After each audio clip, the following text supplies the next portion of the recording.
बुरा मत मानो. होली आहे हा मंत्र बोलल्यावर तुम्ही होळी हवी तशी खेळू शकता. कोणावरही जबरदस्ती रंग टाकू शकतात. मुलींना हवं तिथं पाण्याची पिचकारी मारू शकतात. पाण्याचे फुगे, गटारीतलं पाणी सुद्धा फेकू शकतात. अनोळखी लोकांना तर स्पर्श करण्याचं लायसन याच्याने प्राप्त होतं. मग ते आंतरराष्ट्रीय पर्यटक असो तरी सुद्धा, विशेष करून त्यातल्या मुली. आणि हो अहो, एक राहिलं ना, मुलींना अनकम्फर्टेबल करणारे प्रँक्स आपण बिंदास्त बोलू शकतो. आज होळीच्या नावाखाली फन नाही, हॅरॅसमेंट सुरू आहे. हे सणाचं सेलिब्रेशन नाही, हे रिस्पेक्ट विसरतो आहे. कन्सेंटशिवाय लावलेला रंग तो रंग नाही, तो शुद्ध अपमान आहे. जेन जी आहोत ना आपण, ट्रेंड फॉलो करण्यापेक्षा ट्रेंड बदलूया. कूल तेच जे सेफ आहे, फन तोच जे सगळे कम्फर्टेबल फील करून.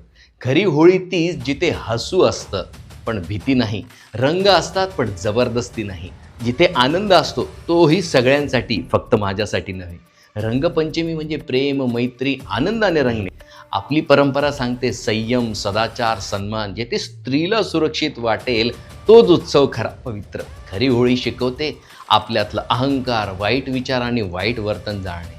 जैन जी स्मार्ट आहे, कॉन्शियस आहे, मग सेलिब्रेशनसुद्धा कॉन्शियस असायला नको का?